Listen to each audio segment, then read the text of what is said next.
El silencio que construí durante 400 años terminó en 11 segundos. No fue un ejército. No fue un dios. Fue una niña descalza con los pies cubiertos de barro que cruzó el umbral de mi templo un martes por la tarde como si volviera a casa después de una ausencia larga. ¿Cuánto tiempo creíste que podías proteger a alguien sin que se enteraran de lo que eres?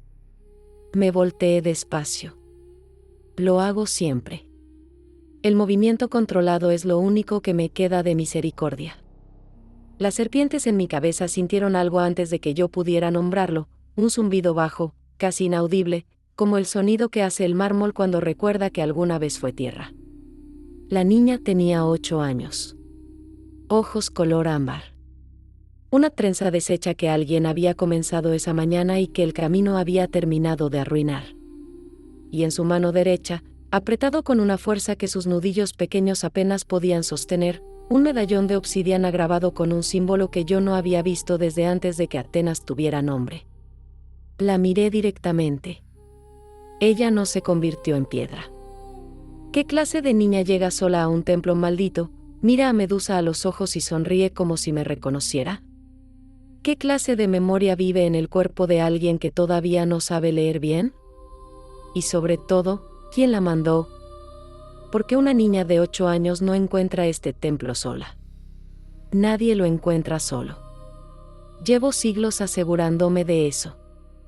Si esta memoria ya despertó algo en ti, dale like y acompáñanos en esta historia. Cuéntanos en los comentarios, ¿desde qué ciudad nos escuchas? La niña entró 3 pasos más y se detuvo. No miró las columnas.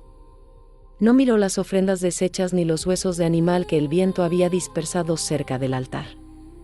Miró directamente hacia donde yo estaba parada, en la penumbra del corredor norte, como si supiera exactamente dónde había estado durante los últimos 40 minutos observando la línea del horizonte. Las serpientes se tensaron.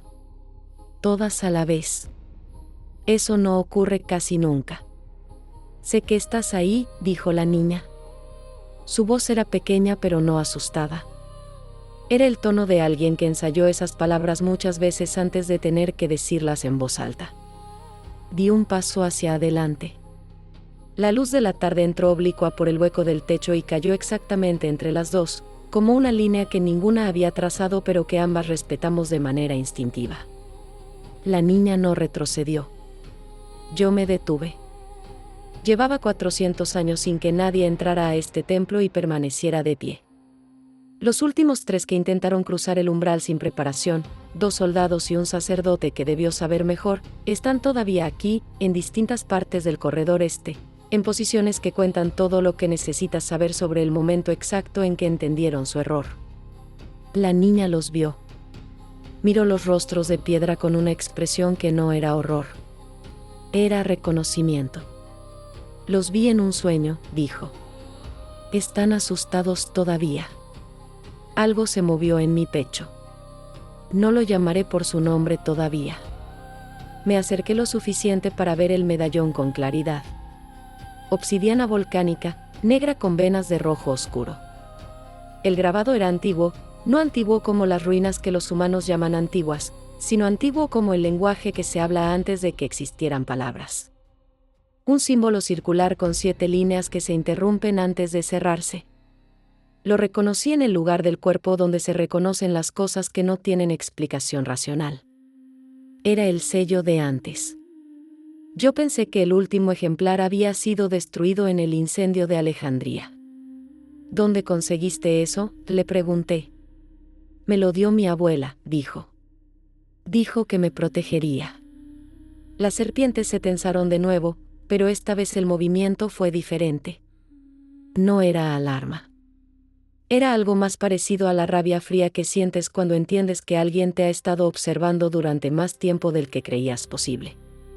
Una abuela. El medallón más peligroso que existe. Una niña de 8 años enviada sola a un templo maldito. Esto no era un accidente. Miré a la niña a los ojos otra vez, con intención esta vez, no como reflejo. Las serpientes se desplegaron hacia adelante, cosa que hacen cuando preparo el poder que prefiero no usar. La luz en mis pupilas cambió, Lo sé porque puedo verla cambiar en los ojos de quien me mira cuando ocurre.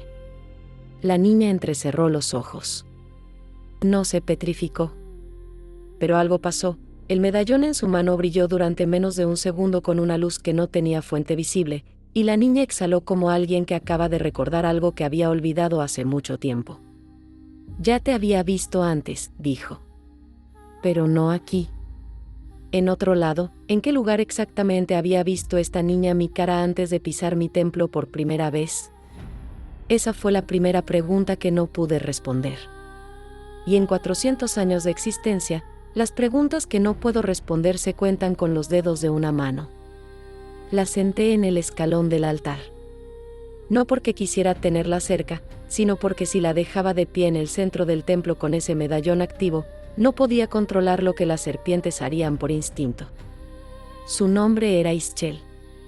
Me lo dijo ella sola, sin que le preguntara, como si esa información fuera urgente. ¿Cuántos años tienes?, le pregunté. 8. Cumplí en marzo. ¿Cómo llegaste aquí? Caminando. Una pausa. Y un poco en autobús. Observé sus pies. Las plantas cubiertas de tierra seca, una ampolla reventada en el talón derecho que había sangrado y se había secado sola durante el camino. Había caminado al menos 3 horas sobre terreno difícil. Sola. Con 8 años. El olor a sangre seca llegó hasta las serpientes y 2 de ellas bajaron hacia mi hombro derecho para orientarse. Ischel las miró con una atención que no era miedo, era estudio. ¿Duelen?, preguntó. No, dije. ¿Duelen tus pies? Un poco. Un encogimiento de hombros. Mi abuela dijo que no me detuviera aunque doliera. Su abuela otra vez. ¿Cómo se llama tu abuela? La niña abrió la boca para responder. Y en ese momento exacto, el sol terminó de caer detrás del horizonte y el templo entró en la oscuridad que conozco mejor que cualquier otro estado del mundo, esa oscuridad específica de los lugares que llevan demasiado tiempo guardando secretos. Ischel no se asustó de la oscuridad. Apretó el medallón contra su pecho y cerró los ojos. Y las serpientes en mi cabeza, por primera vez en 4 siglos, se quedaron completamente quietas. No era paz. Era el silencio que precede a algo que todavía no tiene nombre. La primera pérdida irreversible de esa noche no fue visible todavía, pero ya había ocurrido. El templo que durante 400 años fue solo mío había dejado de serlo en el momento en que una niña de 8 años lo atravesó con los pies descalzos y no se convirtió en piedra. Nada volvería a ser exactamente igual después de eso. Y yo todavía no sabía si eso era el principio de algo o el final de algo que había protegido demasiado tiempo para defender bien. El nombre de la abuela era Clea. Lo supe antes de que Ischel terminara de decírselo a la oscuridad, porque las serpientes reaccionaron al primer sonido de esa sílaba con una violencia que me obligó a tensar toda la musculatura del cuello para mantenerlas bajo control. No era un nombre que yo hubiera escuchado. Era peor que eso. Era un nombre que yo había olvidado deliberadamente, y que mi cuerpo recordaba aunque mi memoria se hubiera negado a conservarlo. Encendí la lámpara de aceite que guardo en el nicho norte del altar.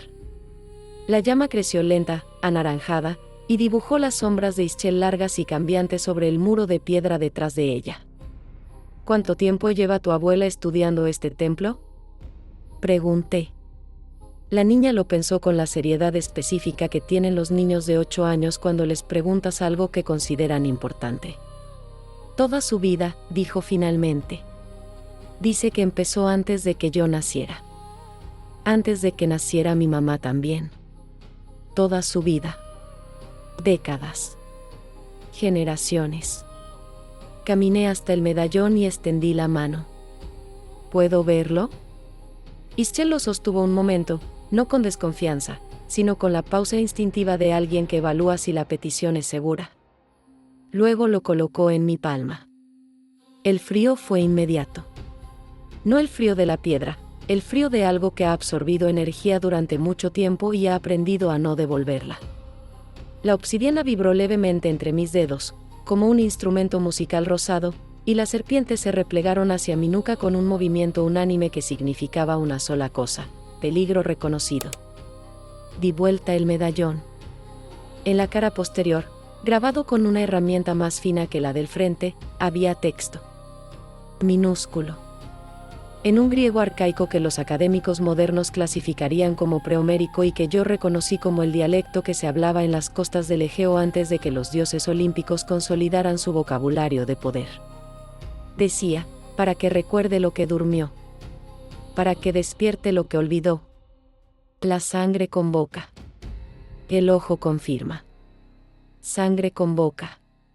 Ojo confirma. La ampolla reventada en el talón de Ischel. La niña había sangrado durante el camino, sangre fresca sobre tierra antigua. Y luego había entrado aquí y me había mirado directamente. El medallón no era una protección. Era una llave. Ischel la había activado sin saber que lo hacía, caminando 3 horas con los pies descalzos hasta el único lugar en la tierra donde su sangre podía hacer lo que Clea necesitaba que hiciera. Cerré los dedos alrededor de la obsidiana. El grabado presionó contra mi palma con una nitidez que dolía levemente, no por fuerza física sino por lo que significaba. La segunda pérdida de esa noche tomó forma completa en ese instante. La niña no era una visitante. Era un instrumento. Y había llegado a mi templo perfectamente preparada para cumplir una función que nadie le había explicado. Ischel, dije. Mantuve la voz sin variación. ¿Tu abuela te dijo que ibas a encontrar aquí? Una mujer con serpientes en el cabello, respondió. Sin dudar. Como recitando algo aprendido de memoria. Dijo que no me iba a hacer daño. Dijo que cuando la viera, tenía que mirarla a los ojos y no cerrarlos aunque tuviera miedo. Las instrucciones habían sido precisas. Demasiado precisas para ser mitología popular. Alguien había estudiado exactamente cómo funciona mi mirada, no la versión que circula en los textos clásicos, llena de errores convenientes, sino la versión real. La que implica que el poder se activa por intención, no por accidente. La que implica que si el observado no tiene miedo, el proceso cambia. Clea sabía eso. ¿Cuántos años había dedicado Clea a aprender lo que los dioses habían pasado siglos intentando que nadie aprendiera? El brazo llegó sin que yo lo buscara, instalado en las palabras del propio medallón: la sangre convoca. El ojo confirma. La activación ya había comenzado. No con el golpe de un ritual solemne, sino con una niña cansada que sangró en el camino correcto y me miró sin parpadear cuando le dijeron que lo hiciera. Clea había puesto esto en movimiento antes de que yo supiera que existía. Y el proceso tenía un ritmo propio ahora. Lo sentía en la vibración persistente de la obsidiana entre mis dedos, un pulso lento pero constante, como el latido de algo que lleva mucho tiempo esperando ser despertado. Tenía que encontrar a Clea antes de que Clea llegara aquí. Guardé el medallón dentro del pliegue de mi chitón, contra el calor de mi costado, donde las serpientes pudieran sentirlo sin tocarlo. Ischel observó el gesto con los ojos muy abiertos. ¿Me lo vas a devolver? Cuando termine esto, dije. Una promesa ambigua que era lo más honesto que podía ofrecerle en ese momento. Crucé hasta la entrada del templo y observé la línea oscura de los árboles. El camino que Ischel había recorrido venía del sur. A esa distancia y con esa oscuridad, no podía haber movimiento. Pero las serpientes orientadas hacia adelante, con la cabeza extendida y la lengua activa, me decían con precisión lo que mis ojos no alcanzaban a confirmar. Alguien estaba en los árboles del sur. Quieto. Esperando. Había estado allí desde antes de que Ischel llegara. Tu abuela, dije sin voltearme. ¿Ella sabe dónde estás ahora mismo? Ischel tardó 2 segundos en responder. Me trajo hasta el inicio del camino, dijo. Dijo que esperaría. No esperaba. Estaba avanzando. Tomé la decisión en menos tiempo del que tardo en convertir a alguien en piedra. Ischel no podía quedarse en la entrada del templo cuando Clea llegara. Lo que Clea venía a completar requería que la niña estuviera en posición, y si yo permitía que esa posición se estableciera, estaría participando en algo que había pasado 400 años negándome a participar. «Ven conmigo», le dije a Ischel. «Al corredor interior». «¿Hay más estatuas allá?» «Sí». «¿También están asustadas?» Pensé en los 3 del corredor este. En sus caras perpetuamente abiertas hacia el momento de entendimiento. «Están quietas», dije. «Eso es diferente». Ischel se levantó del escalón del altar y me siguió sin hacer más preguntas. Sus pies descalzos sobre la piedra hacían un sonido levemente húmedo por la tierra que todavía llevaba entre los dedos. Las serpientes en mi nuca se orientaron hacia ese sonido, no con alarma, sino con algo que prefería no examinar demasiado de cerca. 400 años sin que nada vivo caminara detrás de mí en este templo. Y ahora el sonido de unos pies pequeños sobre piedra fría me seguía hacia la oscuridad como si siempre hubiera debido ser así. En el corredor interior, detrás de la columna más gruesa del lado oeste, acomodé a Ischel en el nicho bajo donde guardo los registros escritos que han sobrevivido a demasiadas eras para contarlos. Le di agua del cántaro de piedra. La niña bebió con la urgencia tranquila de alguien que ha tenido sed mucho tiempo y sabe que no es momento de perder la compostura. «No salgas de aquí aunque escuches cosas», le dije. «¿Qué clase de cosas?» «Las que hagan que quieras salir». Ischel asintió. Apretó sus rodillas contra el pecho y apoyó la espalda en la piedra con la resignación práctica de alguien que ha aprendido a obedecer instrucciones que no le gustan porque la experiencia ha demostrado que las personas que las dan generalmente tienen razón. Me pregunté quién le había enseñado eso. Me pregunté cuánto de lo que Ischel sabía hacer, quedarse quieta, no cerrar los ojos, caminar sin detenerse aunque doliera, había sido enseñado específicamente para esta noche. La respuesta llegó antes de que terminara de formular la pregunta. Todo. Todo lo que Ischel sabía hacer había sido diseñado para esta noche. Volví a la entrada del templo. El movimiento entre los árboles del sur había avanzado. Podía verlo ahora, una silueta oscura, alta, que caminaba sin linterna porque conocía el camino.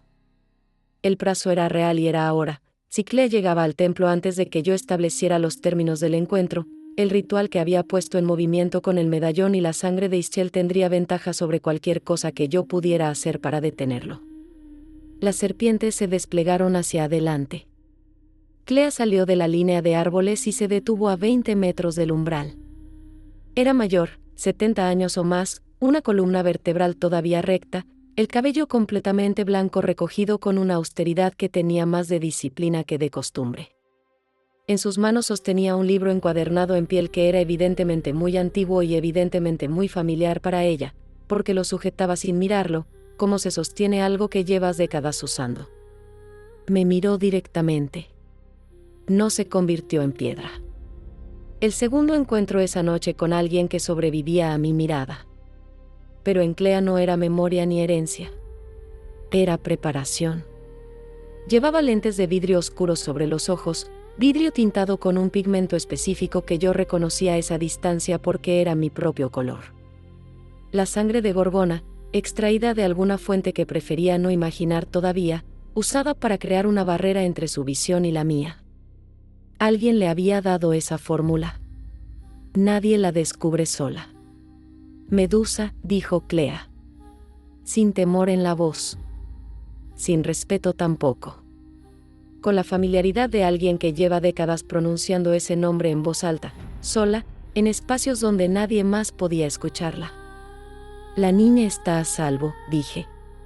El medallón no. Una pausa larga. No vine por el medallón, dijo Clea.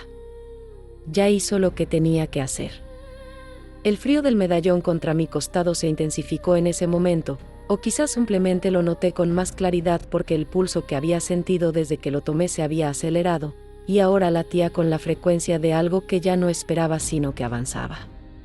El ritual ya estaba en marcha. La sangre había convocado. El ojo había confirmado. Y yo era parte del proceso aunque nadie me hubiera pedido permiso. Clea caminó hasta el umbral del templo y se detuvo allí. No cruzó. No todavía. El umbral de un templo maldito tiene sus propias reglas, incluso para quien lleva décadas estudiándolas, y Clea era demasiado precisa para ignorarlas por impaciencia. ¿Cuánto tiempo llevas preparando esto?, pregunté. 31 años, respondió Clea. Sin hesitación. Con la satisfacción específica de quien ha esperado décadas para pronunciar un número en voz alta. 31 años. Ischel tenía 8. La preparación había comenzado 23 años antes de que la niña naciera. ¿Planeaste el nacimiento de la niña?, dije. No era una pregunta. Planeé las condiciones, dijo Clea. La distinción era importante para ella, lo noté en la manera en que levantó el mentón al decirlo. Ischel eligió nacer dentro de ellas. La filosofía de los obsesivos. Siempre encuentran el ángulo que les permite no sentirse responsables de lo que construyeron.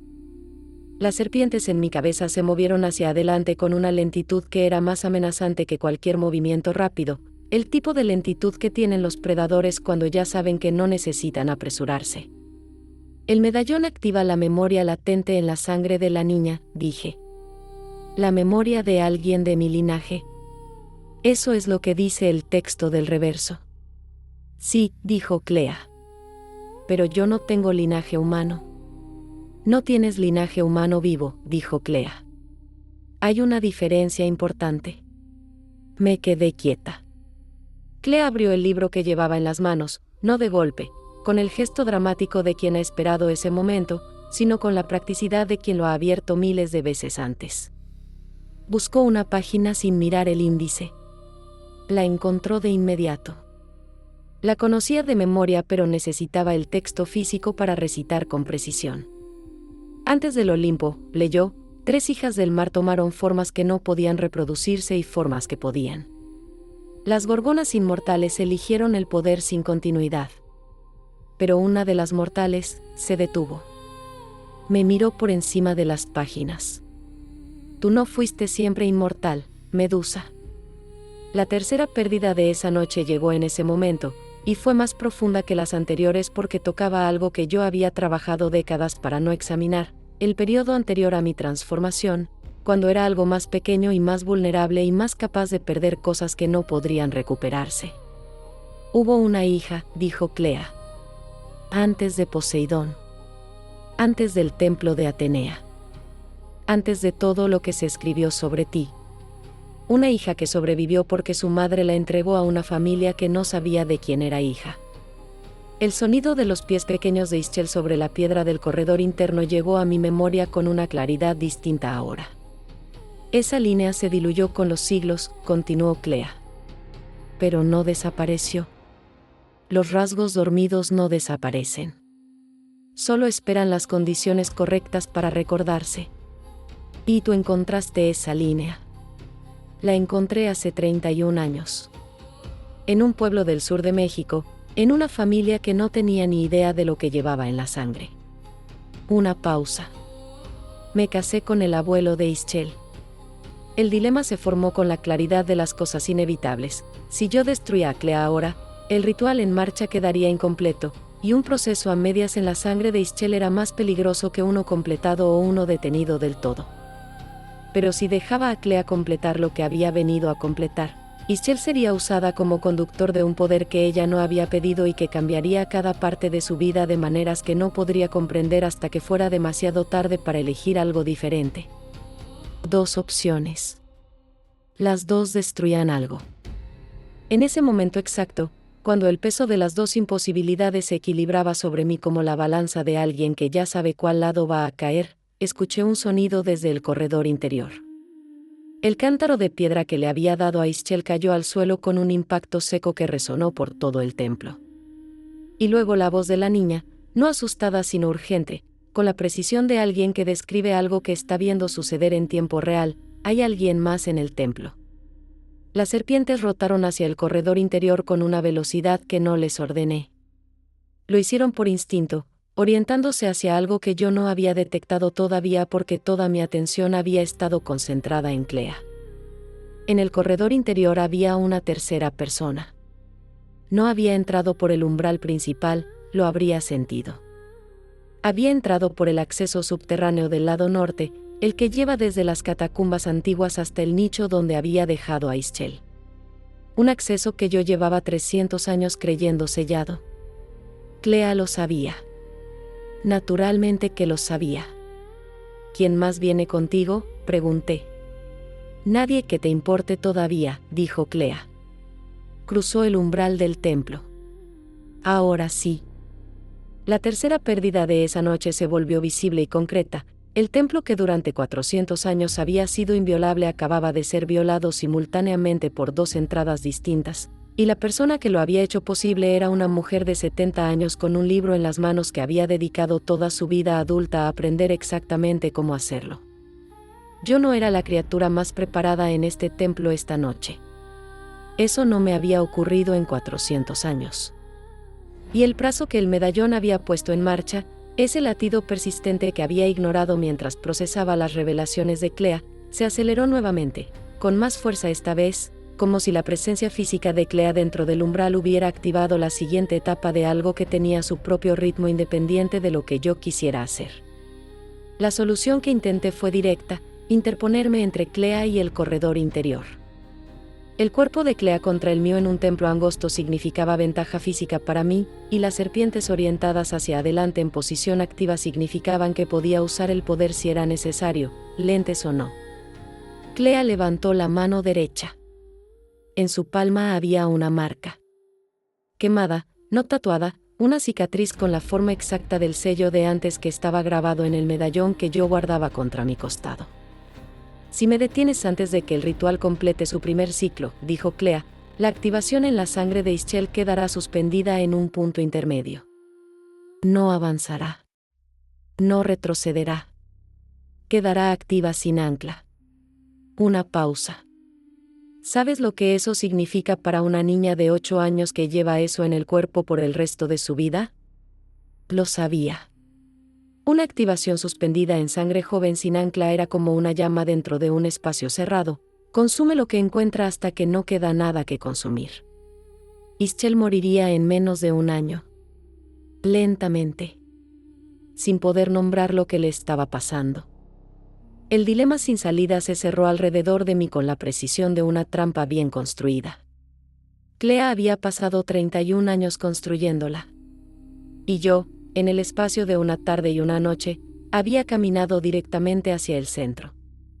¿Qué hace Medusa cuando la única forma de proteger a la niña es dejarse usar por la mujer que la convirtió en instrumento? La tercera persona emergió del corredor interior con una antorcha. Era un hombre joven. 30 años, quizás menos. La misma estructura ósea que Ischel, mandíbula cuadrada, frente alta, los mismos ojos ámbar ahora orientados hacia mí con una concentración que había sido entrenada, no nacida. Llevaba en las manos una vasija de cerámica sellada con cera negra y una cadena de hierro viejo que sonó contra la piedra cuando la arrastró hacia el centro del templo. Clea lo llamó por su nombre sin voltear hacia él. Emilio. El círculo. Emilio comenzó a desplazar la cadena de hierro en un arco alrededor del altar. El metal raspó la piedra con un sonido que las serpientes percibieron como amenaza inmediata. Todas rotaron hacia el sonido con las cabezas extendidas y las fauces levemente separadas. Moví el cuerpo hacia adelante. Emilio levantó la vista y me miró directamente. No llevaba lentes. Sus ojos ámbar chocaron contra los míos con una estabilidad que no era valentía, era la misma cosa que había visto en Ischel. Reconocimiento.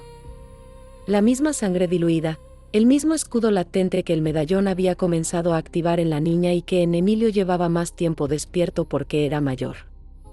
La cadena de hierro completó el arco. Un círculo imperfecto alrededor del altar con un espacio abierto hacia el corredor interior, exactamente donde yo necesitaba estar para llegar hasta Ischel. El círculo actúa como amplificador, dijo Clea desde el lado opuesto. No como contención. No estamos tratando de atraparte, Medusa. Estamos tratando de usar el campo que ya generaste cuando confirmaste el sello con tu mirada. Las serpientes se desplegaron hacia Clea con toda la longitud disponible. La luz de la antorcha de Emilio cayó sobre ellas y las sombras que proyectaron en el muro norte fueron enormes, oscilantes, más antiguas que cualquier cosa que hubiera en ese templo. Clea no retrocedió ni un centímetro. Crucé el templo en 4 pasos y tomé a Clea del brazo. El libro cayó al suelo. Las páginas se abrieron en el impacto y el aire las movió con el sonido seco de algo muy viejo siendo perturbado. La mano de Clea era más fuerte de lo que su cuerpo sugería, tensó el músculo del antebrazo contra mi agarre con una resistencia que venía de décadas de preparación física específica para este momento. «Termina esto ahora», le dije. Mi cara a 10 centímetros de la suya. Las serpientes alrededor de las dos, algunas orientadas hacia Clea, algunas hacia Emilio que avanzaba desde el corredor. «Dile a la niña cómo detener lo que activaste. Dime el antídoto del sello y te dejo salir de aquí caminando». «No hay antídoto», dijo Clea. «Tranquila». El tipo de tranquilidad que viene de haber ensayado este diálogo específico. Solo hay completar o suspender. Y ya te dije lo que significa suspender. ¿Qué significa completar?, pregunté. Aunque ya sabía la respuesta. Significa que Ischel recibe lo que la sangre de tu linaje tenía para darle. Una pausa. Y yo recibo lo que llevo 31 años buscando. ¿Qué es lo que buscas? Clea sonrió. Una sonrisa que no era maliciosa sino genuinamente satisfecha, la satisfacción de alguien que está a punto de decir en voz alta algo que ha pensado en silencio durante 30 años. Entender cómo se petrifica la gente, dijo. No el proceso mitológico. El proceso real. La biología del poder, Medusa. Lo que ocurre en el nivel celular cuando tu mirada convierte tejido vivo en mineral. Si puedo transferir esa comprensión desde la memoria de tu linaje hasta la mía, Emilio llegó desde el corredor. No caminó. Corrió los últimos 3 metros con la cadena de hierro extendida hacia mis pies, y cuando llegó la soltó con un movimiento circular que la enroscó alrededor de mis tobillos con una precisión que había sido practicada. Caí. No completamente, logré apoyar una mano en el muro norte antes de que el suelo me tomara del todo, pero el impacto fue suficiente para que las serpientes perdieran la orientación durante 2 segundos, sacudiéndose en direcciones distintas con la desorientación de un sistema nervioso interrumpido.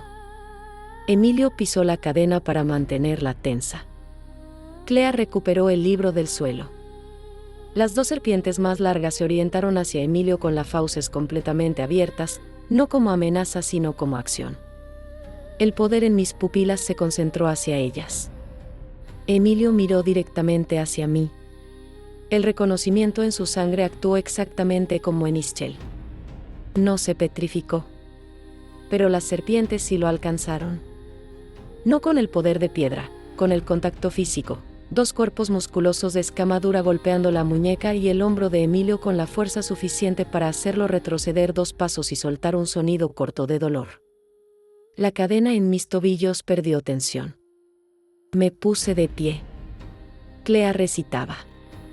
El libro abierto en las manos, los ojos sobre el texto, la voz en el griego arcaico del medallón, no la versión académica sino la pronunciación original que yo reconocí en el lugar del cuerpo donde se reconocen las cosas que no deberían existir todavía. Era la invocación del segundo ciclo. Si completaba la recitación, el poder latente en la sangre de Ischel, activado por el medallón, confirmado por mi mirada, amplificado por el círculo de hierro, se movería desde la niña hacia Clea en una transferencia que usaría a Ischel como conductor. No la mataría inmediatamente. La vaciaría. Crucé el templo en 2 pasos y arrancó el libro de las manos de Clea. Las páginas se rasgaron. No todo el libro, 4 páginas del centro, las que contenían la invocación, que quedaron en mis manos mientras el resto del volumen caía al suelo por segunda vez en 10 minutos. Clea me miró. Por primera vez esa noche, su expresión cambió. No fue miedo. Fue cálculo, la evaluación rápida de alguien que encuentra un obstáculo que no había incluido en los escenarios posibles. «Sabes la invocación de memoria», dijo. «No me la diste. La tengo yo». 30 años estudiando algo no garantiza recordarlo perfectamente sin el texto, dije. Una pausa. Tú sí que la recuerdas perfectamente, dijo Clea. La conoces desde antes de que existiera el papel. Cualquier variación en la pronunciación en el segundo ciclo se detuvo. No necesitaba terminar la frase. Cualquier variación en el segundo ciclo no detendría la transferencia. La redirigiría. En lugar de moverse desde Ischel hacia Clea, el poder en la sangre de la niña se movería hacia el primer receptáculo disponible con vinculación al sello. Yo había confirmado ese sello con mi propia mirada. La decisión irreversible llegó en ese momento con toda la brutalidad de las cosas que no tienen tiempo de ser consideradas con calma. Si completaba el segundo ciclo yo misma con la pronunciación correcta, el poder se movería desde Ischel hacia mí, donde ya pertenecía, de donde nunca debió salir, y la niña quedaría libre. Pero completar el segundo ciclo significaba terminar lo que Clea había empezado. Significaba ser el instrumento de su plan aunque el resultado final fuera diferente al que ella esperaba. Significaba darle a Clea lo que había buscado 30 años, no el poder, sino la prueba de que el ritual era real. Que funcionaba. Emilio se levantó del suelo con la muñeca apretada contra el pecho. Las serpientes en mi cabeza se orientaron hacia el corredor interior donde Ischel esperaba. Y el medallón contra mi costado pulsó con una fuerza que ya no era solo vibración, era urgencia. El primer ciclo completado presionando hacia el segundo con la lógica imparable de algo que lleva 31 años siendo preparado para avanzar. Abrí la boca.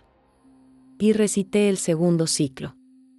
La voz salió en el griego que nadie habla desde hace 3000 años, con la pronunciación exacta que convierte sonido en acto, y las serpientes se desplegaron alrededor de mí en un círculo completo con la cabeza orientada hacia afuera, hacia el templo entero, hacia el poder en el aire, como antenas recibiendo algo que venía desde el corredor interior con la velocidad de la corriente en un río que ha encontrado su cauce.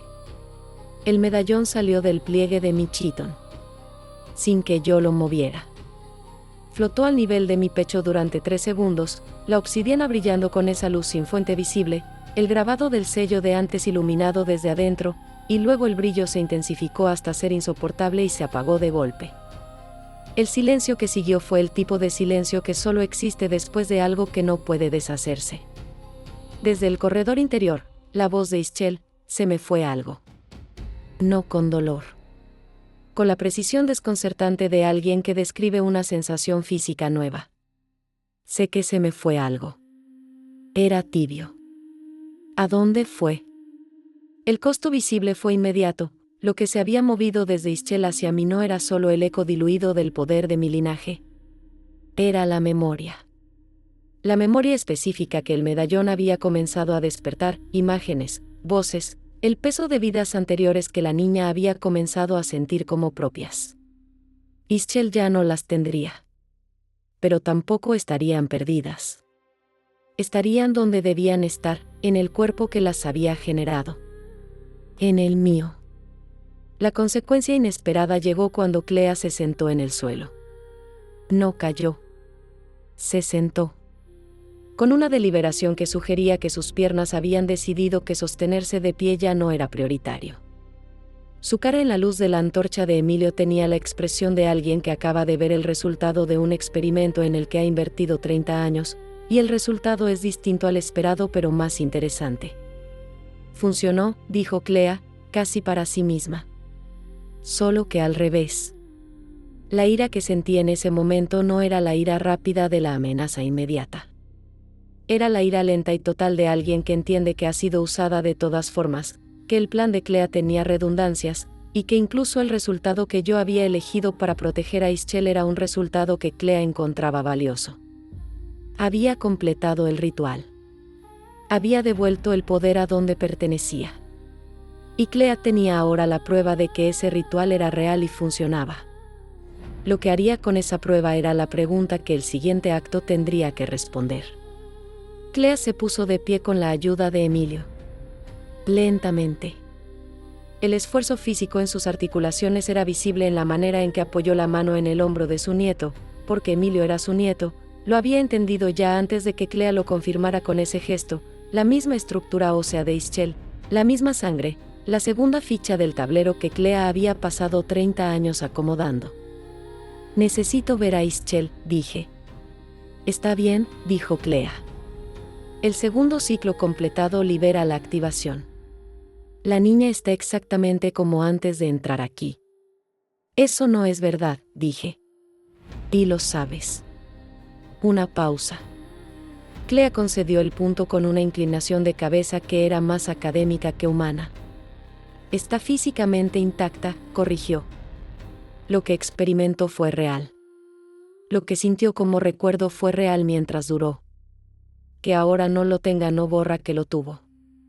Caminé hacia el corredor interior sin darle la espalda, un movimiento lateral que las serpientes facilitaron orientándose hacia Clea y Emilio mientras yo avanzaba. La antorcha de Emilio proyectó mi sombra enorme y movediza sobre el muro del corredor y Ischel, desde el nicho, vio esa sombra antes de verme a mí. Cuando llegué a ella estaba de pie, la espalda contra la piedra, los brazos cruzados sobre el pecho con la postura de alguien que decidió no tener miedo de lo que no podía nombrar. ¿Qué fue?, preguntó. Sus ojos ámbar en los míos, sin parpadear, exactamente como antes. Lo que se fue. ¿Qué era? Miré a Ischel en silencio durante un momento. La antorcha en el corredor había alcanzado el nicho y su luz llegaba oblicua, haciendo que los ojos de la niña parecieran más oscuros de lo que eran. Eran memorias que no eran tuyas, dije. Pero las sentí como mías. Lo sé. ¿Se fueron para siempre? La verdad tenía una sola respuesta. Para ti, sí. Ischel procesó eso con la seriedad lenta de los 8 años. No lloró. Algo en su expresión se reorganizó, una microexpresión rápida, como el cierre de una puerta interior que había estado entreabierta durante horas, y luego su cara volvió a la calma que tenía cuando cruzó el umbral del templo. ¿Eran tuyas?, preguntó. Sí. ¿Estás mejor ahora que las tienes de regreso? La pregunta me detuvo. No por la lógica, sino por el peso de lo que implicaba que una niña de 8 años lo hiciera antes que yo. Yo había estado procesando la mecánica del ritual, la traición de Clea, el costo de la decisión. No me había preguntado si el resultado interno era distinto. Lo era. Las memorias que habían vuelto a mí con el segundo ciclo no eran el eco diluido que yo esperaba. Eran nítidas. El peso de una vida anterior a todo lo que me había convertido en lo que soy, voces que reconocí, el olor de un mar específico, el peso en brazos que no recordaba haber tenido. La pérdida máxima de este episodio llegó en ese momento, con toda la brutalidad de las cosas que se pierden 2 veces. Las memorias que había recuperado confirmaban lo que Clea había dicho. Había una hija. Antes del templo de Atenea, antes de Poseidón, antes de todo lo que me había convertido en Medusa. Una hija que yo había entregado para protegerla, que había sobrevivido, y cuya sangre había llegado hasta Ischel a través de 23 generaciones. Y yo, al completar el segundo ciclo para proteger a Ischel, había tomado de regreso las memorias de esa hija y las había separado para siempre de la única descendiente viva que tenía. Ischel nunca más sería la persona que podría haber sido si esas memorias hubieran permanecido activas en su sangre. El mundo estructural se rompió ahí, lo que yo era, sola, sin linaje, sin continuidad, había sido una elección que creía haber hecho. Resultó ser una ilusión. El linaje existía. Había existido todo el tiempo. Y la noche en que lo descubrí fue la misma noche en que lo extinguí. Tomé la cara de Ischel entre mis manos. Las serpientes en mi cabeza se quietaron con el contacto, no todas, pero las más agitadas sí, como si reconocieran algo en esa piel pequeña que yo todavía estaba procesando. La niña no se apartó. Tu abuela te usó, dije. Lo dije despacio, con cuidado, porque era verdad y porque Ischel tenía derecho a escucharlo antes de que Clea tuviera oportunidad de dar su versión. No para hacerte daño. Pero te usó sin preguntarte. Lo sé, dijo Ischel. La frialdad en esas 2 palabras no era crueldad. Era la comprensión específica de los niños que aprenden demasiado pronto que las personas que los aman pueden hacerles daño igualmente. ¿Sabías desde antes?, pregunté. Sabía que la abuela quería algo de ti, dijo Ischel. No sabía qué. Pero sabía que yo era la manera de conseguirlo. Una pausa. Por eso vine de todas formas. El golpe de esas palabras tardó un segundo en llegar. La niña había venido sabiendo que era el instrumento de algo. Y había venido de todas formas. No por obediencia. Lo supe por la forma en que lo dijo, sin resentimiento, sin resignación. Con la lógica de alguien que evaluó las opciones disponibles y eligió. ¿Por qué? Pregunté. Porque quería verte. Una pausa muy corta. Quería saber si eras real. Algo en mi pecho se cerró de una manera que no tenía nombre en ningún idioma que yo hablara. En el templo exterior, el sonido de Clea recogiendo el libro del suelo, con paciencia, hoja por hoja, recuperando las páginas rasgadas, llegó con una claridad que solo se escucha cuando el resto del ruido ha cesado. Clea seguía trabajando. Había obtenido la prueba de que el ritual era real. Eso era suficiente para el próximo paso, cualquiera que fuera ese paso. Volví al templo exterior.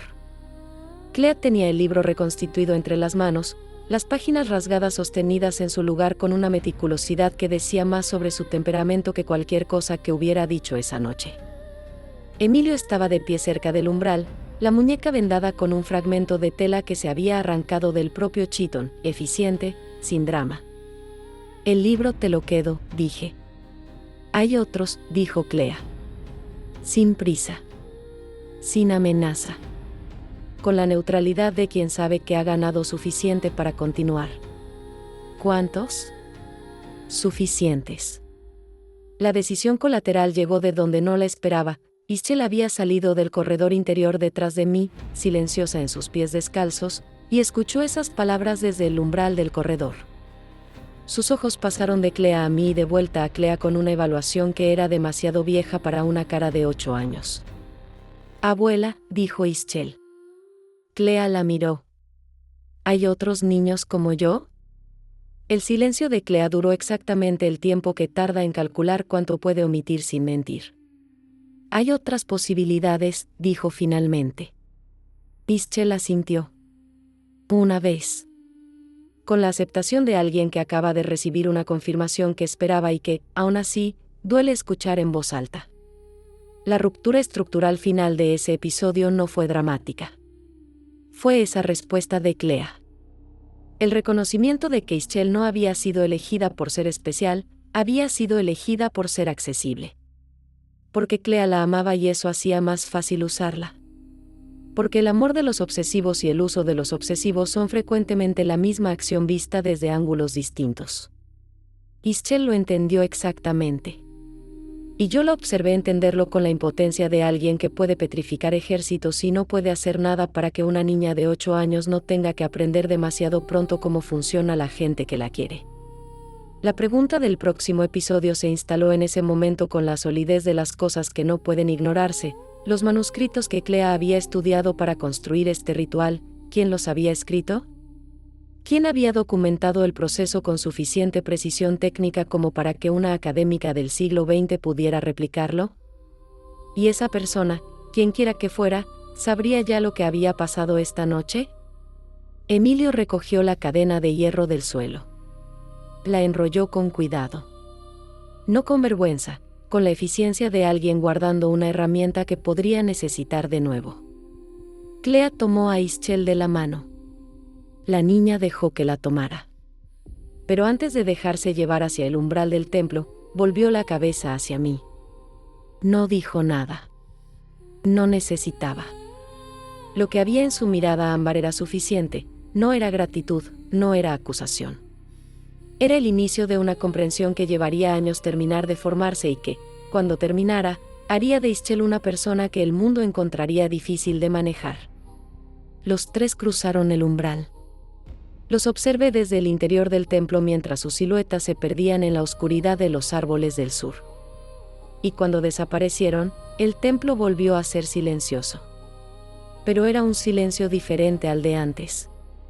El silencio de antes había sido construido por 400 años de control. Este era el silencio que queda cuando el control ha sido insuficiente. Pasé la noche en el corredor interior. No por miedo, Los tres habían cruzado el umbral hacia el bosque y el bosque los había absorbido con la indiferencia habitual de los espacios que no guardan lealtad. Sino porque las memorias que habían vuelto a mí con el segundo ciclo necesitaban espacio, y el único espacio que tengo para ese tipo de necesidad es el corredor donde guardo los registros que han sobrevivido demasiado para ser descartados. Me senté donde Ischel había estado sentada. La piedra todavía tenía el calor residual de su cuerpo. Pequeño, específico, irrefutable. Las memorias llegaron sin orden, no como imágenes limpias sino como sensaciones con contexto adherido. El peso en los brazos que había reconocido durante el segundo ciclo era real, el peso de un cuerpo pequeño, dormido, contra el pecho. La respiración de alguien que confía completamente en quien lo sostiene porque todavía no ha aprendido que la confianza tiene límites. No la vi en esas memorias. Solo la sentí. Eso era suficiente para saber que había sido real. Había habido una hija. Antes de que Poseidón entrara al templo donde yo limpiaba los escalones del altar de Atenea. Antes de la transformación. Antes de las serpientes y el poder y los siglos de soledad construida con la precisión de alguien que sabe exactamente cuánto puede soportar una sola criatura. La había entregado a una familia del litoral que no sabía nada de lo que era yo ni de lo que vendría después. Lo había hecho convencida de que la distancia era protección.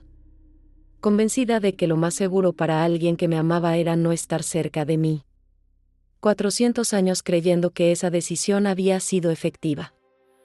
400 años sin saber que la sangre no olvida aunque la memoria lo haga. El cántaro de agua de Ischel estaba volcado en el suelo del nicho. El agua se había esparcido sobre la piedra y se había filtrado lentamente por las grietas antiguas, esas grietas que llevan tanto tiempo ahí que ya no son defectos sino características del lugar. Puse el cántaro de nuevo en posición vertical. El gesto fue absurdo e inmediato y completamente involuntario. Lo noté solo después de haberlo hecho. 400 años de templo sin que ningún objeto estuviera fuera de lugar porque ningún objeto era tocado por nadie excepto yo. Y ahora había un cántaro volcado que yo corregía como si alguien pudiera volver a necesitarlo. La verdad devastadora llegó en ese momento con la claridad de las ironías que llevan demasiado tiempo armándose para ser sutiles. Yo había pasado 4 siglos construyendo un aislamiento perfecto para proteger a quienes pudiera amar de las consecuencias de lo que soy. Había creído que ese aislamiento era sacrificio. Que era la forma más pura del amor disponible para una criatura como yo, el amor que se expresa como ausencia deliberada. Pero el aislamiento no había protegido a nadie. La sangre que yo había enviado lejos 400 años atrás había producido, 23 generaciones después, una niña que una obsesiva con acceso a manuscritos prohibidos había encontrado y convertido en instrumento. Ischel había sufrido esa noche no a pesar de que yo me hubiera mantenido alejada de mi linaje, sino precisamente porque lo había hecho. Porque nadie en esa línea de sangre sabía lo que llevaba.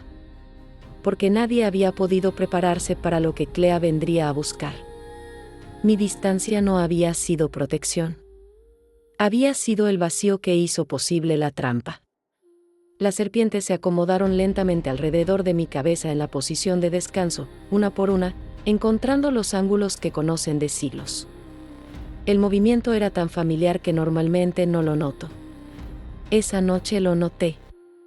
Cada una de ellas ajustándose con la intimidad de quienes comparten un espacio que nadie más comparte.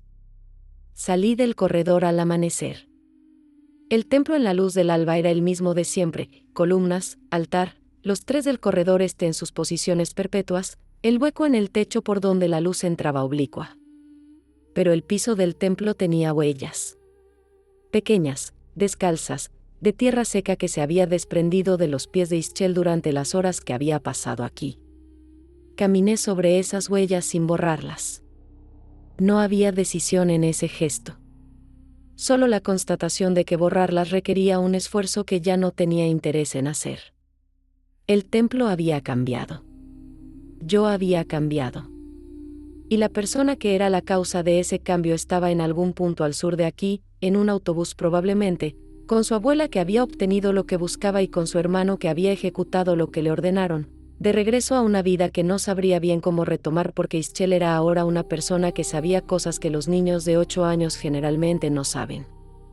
Que el amor puede ser un método, que la sangre es una historia que te precede sin pedirte permiso, y que a veces eres elegida no por lo que eres sino por lo que llevas adentro sin saber que lo tienes.